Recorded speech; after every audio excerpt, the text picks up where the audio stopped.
Hello students, 10th unit ordinary differential equation ல இருந்து second exercise பார்க்கறதுக்கு முன்னாடி classification of a differential equation பார்க்க போகிறோம். differential equation ஓட classification அது நம்ம ordinary differential equation partial differential equation சொல்லுவோம். இப்போ dy by dx equationல single variable மட்டும் இருக்கு. அந்த வேரியபிள் பேஸ் பண்ணி நம்ம டிஃப்ரென்ஷியேட் பண்ணியிருப்போம். அந்த மாதிரி இருக்க ஈக்குவேஷனை நம்ம ஆர்டினரி டிஃப்ரென்ஷியல் ஈக்குவேஷன் சொல்லுவோம். If a differential equation contains only one ordinary derivative, one or more functions with respect to a single independent variable, y equal to x square இந்த மாதிரி இருக்குன்னா இதுக்கு dy by dx நம்ம solve பண்ணும்போது நம்மளுக்கு 2xன்னு answer கிடைக்கும். So இந்த மாதிரி சிங்கிள் வேரியபிள் பேஸ் பண்ணி நம்ம டிஃப்ரென்ஷியேட் பண்ணுறத ஆர்டினரி டிஃப்ரென்ஷியல் ஈக்குவேஷன் சொல்லுவோம். அதுவே பார்ஷியல் டிஃப்ரென்ஷியல் ஈக்குவேஷன் என்னன்னு சொல்லலாம், involving only partial derivatives, one or more functions of two or more variables x square y. இதை இப்போ நம்ம என்ன செஞ்சுருப்போம், எக்ஸ் வித் ரெஸ்பெக்ட் டு எக்ஸும் போட்டிருப்போம், வித் ரெஸ்பெக்ட் டு ஒய்யும் நம்ம சால்வ் பண்ணியிருப்போம். அந்த மாதிரி ஈக்குவேஷன்ஸ் இருக்குது அப்படின்னா அந்த ஈக்குவேஷனை நம்ம பார்ஷியல் டெரிவேட்டிவ் ஈக்குவேஷன் சொல்லுவோம். ஸோ இங்கே இவன் எக்ஸாம்பிள் கொடுத்துருக்காங்க பாரு, dy by dx plus 2y minus ex second equation, third equation, இது எல்லாமே ஆர்டினரி டிஃப்ரென்ஷியல் ஈக்குவேஷன். இதுவே டிஃப்ரென்ஷியல் பார்ஷியல் டிஃப்ரென்ஷியல் ஈக்குவேஷனாக இருக்குது அப்படின்னா நம்ம என்னென்னு சொல்லலாம், இந்த மாதிரி இருக்கும். Do square y by x variable ஒரு ஃபங்க்ஷன் இருக்குது, அது with respect to x with respect to y solve பண்ணியிருப்போம், அதோட ஈக்குவேஷனாக ஃபார்ம் பண்ணியிருப்போம். அந்த மாதிரி ஈக்குவேஷனை நம்ம பார்ஷியல் டெரிவேட்டிவ் ஈக்குவேஷன் சொல்லுவோம். Next linear non linear ordinary differential equation எப்படி இருக்குன்னு பார்க்க போகிறோம். A linear differential equation of order n is any differential equation that can be written in the following form. இப்போ நம்ம டிஃப்ரென்ஷியேட் பண்ணிகிட்டே இருக்கோம். இப்போது x பவர் n இருக்குது, y equal to X power n இருக்குது. இதை dy by dx சால்வ் பண்ணும்போது நம்மளுக்கு என்ன கிடைக்கும், that is y1 y dash equal to n into X power n minus ஒன்னு கிடைக்கும். திரும்ப திரும்ப நம்ம டிஃப்ரென்ஷியேட் பண்ணிகிட்டே இருக்கும்போது ஆர்டர்ஸ் சேஞ்ச் ஆகிட்டே இருக்குது. அந்த மாதிரி இருக்குது. நார்மலாக y dash, y double dash, y triple dash, y power 4 அந்த மாதிரி போயிட்டே இருக்குது. y power n times derivate பண்ணியிருக்கோம் அப்படின்னா இந்த மாதிரி இருக்க வேரியபிள்ஸ், இந்த மாதிரி இருக்க டேர்ம்ஸோட ஒரு பாலினாமியல் ஃபார்ம் பண்ணியிருக்கோம் அப்படின்னா அந்த ஃபங்க்ஷனை நம்ம லீனியர் ஆர்டினரி டிஃப்ரென்ஷியல் ஈக்குவேஷன்னு சொல்லுவோம். சப்போஸ் இந்த டிகிரிக்கே y double dash whole square plus y dash square இந்த மாதிரி அதுக்கு பவர் இருக்குது, அதுக்கு டிகிரி நம்ம ஃபைண்ட் அவுட் பண்ண முடியும் அப்படின்னா அதை நம்ம நான் லீனியர் ஆர்டினரி டிஃப்ரென்ஷியல் ஈக்குவேஷன் சொல்லுவோம். சரியா? நெக்ஸ்ட் டைம் நான் லீனியர் டிஃப்ரென்ஷியல் ஈக்குவேஷனுக்கும் இதுக்கும் இருக்க டிஃப்ரென்ஸ் பாருங்கள். கிவன் ஈக்குவேஷன் லீனியர் ஈக்குவேஷன்ஸ், இதில் நம்ம சைன் எக்ஸ் டேர்ம்ஸ்லாம் எக்ஸ்ட்ரா வந்துருச்சுன்னா அது நான் லீனியர் டிஃப்ரென்ஷியல் ஈக்குவேஷன் சொல்லுவோம். அதே மாதிரி இங்கே பாருங்கள், degree second highest power order 2வாக இருக்குது அப்படின்னா அது second order linear differential equation சொல்லுவோம். நெக்ஸ்ட்டு இங்கேயும் நம்ம second order linear differential equation சொல்லுவோம். இதுவும் இங்கே ஸ்கொயர் ரூட் வேல்யூ இருக்கிறதுனால ஃபஸ்ட் ஆர்டர் இங்கே ஒய் ஸ்கொயர் இருக்குது, ஒரு வேரியபிள் இருக்குது, அதுக்கு ஸ்கொயர் நம்ம யூஸ் பண்ணியிருக்கிறதுனால அந்த டேர்மை நம்ம ஃபஸ்ட் ஆர்டர் நான் லீனியர் டிஃப்ரென்ஷியல் ஈக்குவேஷன் சொல்லுவோம். ஃபஸ்ட் ஒன்றுக்கும் இதுக்கும் இருக்க டிஃப்ரென்ஸ் உங்களுக்கு தெரியணும். இது செகண்ட் டெரிவேட்டிவ், இது பவர் 2. சரியா? இது differential with respect 2 times differentiate பண்ண ஒய் வேல்யூ, இது ஒய்க்கு பவர் 2 இருக்க வேல்யூ. ஸோ அது மாதிரி இருக்கும்போது டிஃப்ரென்ஷியல் ஈக்குவேஷன் சேஞ்ச் ஆகுது.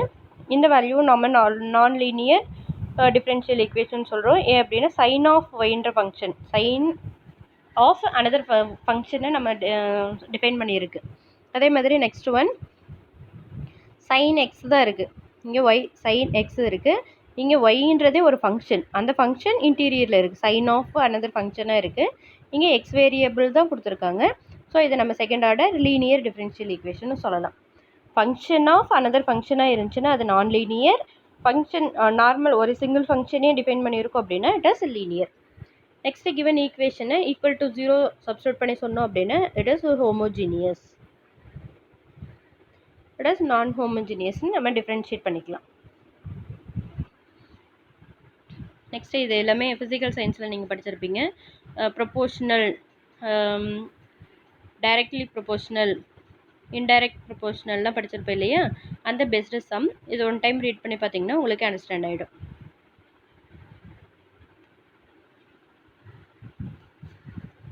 Next express each of the following physical statements in the form of differential equation. இந்த physical statement கொடுத்துருக்காங்க. அந்த ஸ்டேட்மெண்ட்டை நம்ம என்ன செய்ய போகிறோம், டிஃப்ரென்ஷியல் ஈக்குவேஷனாக கன்வெர்ட் பண்ண போகிறோம். Radium decays at rate of proportional. Rate of அப்படின்னாவே நம்ம டிஃப்ரென்ஷியல் அப்படின்றத ஞாபகத்துக்கு வச்சுக்கணும். டு டைரக்ட்லி ப்ரொபோஷனல்னு சொல்லியிருக்காங்க. ஸோ நம்மளுக்கு டைரக்ட் ப்ரொபோஷனல்னா டைரெக்டாகவே போடுவேன். டினாமினேட்டரில் அந்த வேல்யூ நம்ம யூஸ் பண்ண மாட்டோம். amount q present given நம்ம என்ன கன்சிடர் பண்ணியிருக்கோம், q be the amount of the radium at any time t.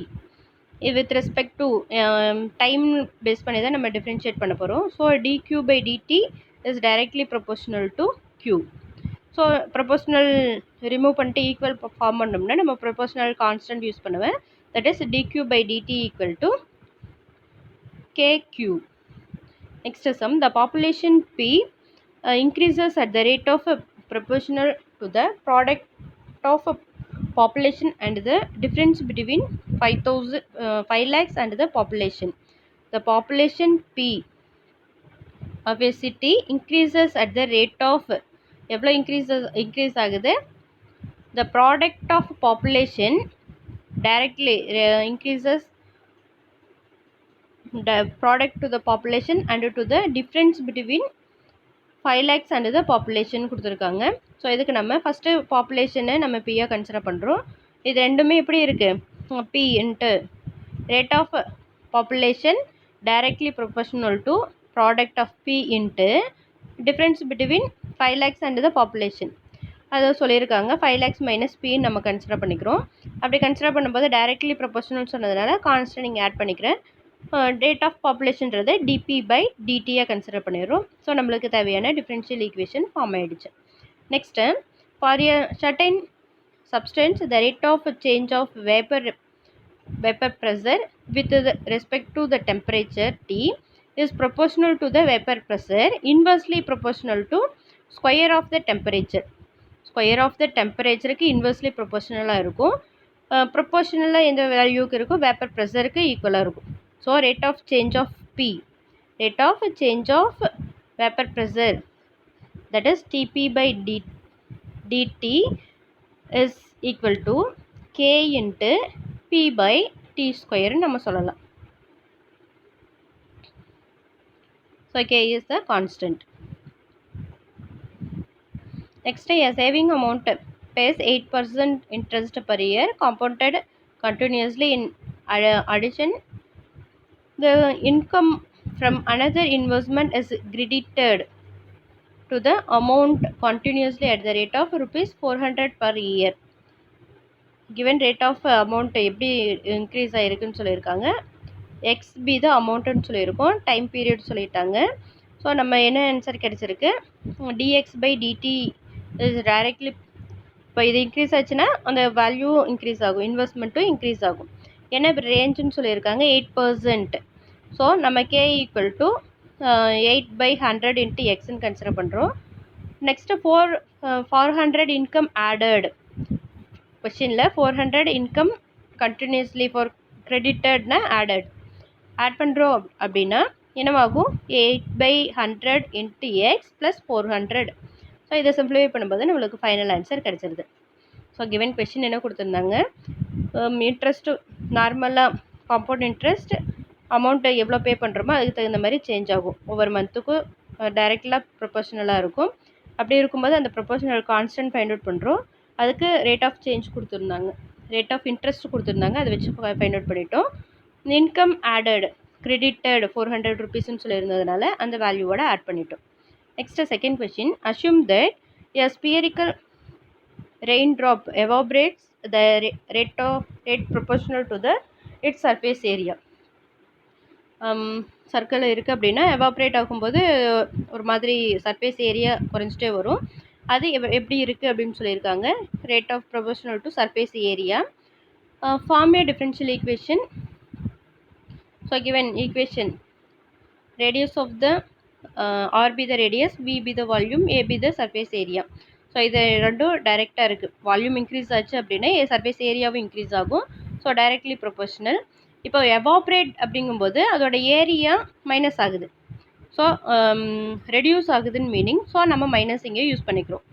அதுக்கு நம்ம ப்ரொபோஷனாலிட்டி கான்ஸ்டன்ட் யூஸ் பண்ணும்போது மைனஸ் கேன்னு நம்ம யூஸ் பண்ணிக்கிறோம். இப்போ v அப்படின்றது இது ஸ்பெரிக்கல் அப்படிங்கிறதுனால volume of the sphere is equal to 4/3 pi r cube. Next area surface area 4 pi r square. So இதை நம்ம சிம்ப்ளிஃபை பண்ணும்போது ஃபைனலாக இன் டர்ம்ஸ் ஆஃப் ரேடியஸில் நம்மளுக்கு ஆன்சர் கிடைக்குது. dr/dt equal to minus k. It is the differential equation.